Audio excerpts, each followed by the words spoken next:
we must not forget we have seen crises like this before. First comes a severe drought, then crops fail, livestock perish, food prices soar, thousands of people die from starvation, most of them children, and thousands more pick up and move. Every few decades, the cycle repeats. And it would be easy to throw up our hands and blame it all on forces beyond our control. But this cycle is not inevitable. Though food shortages may be triggered by drought, they are not caused by drought, but rather by weak or non-existent agricultural systems that fail to produce enough food or market opportunities in good times and break down completely in the bad times. In other words, a hunger crisis is not solely an act of God. It is a complex problem of infrastructure, governance, markets, education. These are things we can shape and strengthen.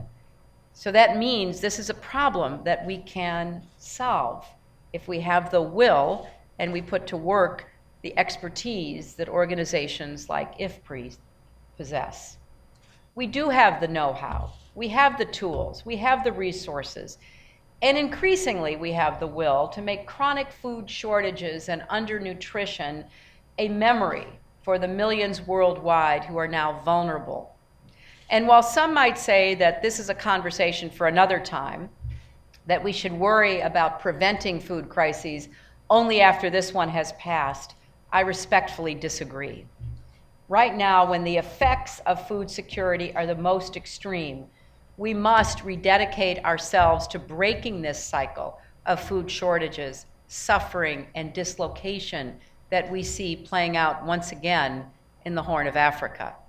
We must support countries working to achieve food security. We owe it to the people whose lives we are trying to save, and frankly, we owe it to the donors and the taxpayers who make our work possible. Investing now decreases the chances that Americans or others will be called upon in the future to face these same challenges in 10 or 20 years from now.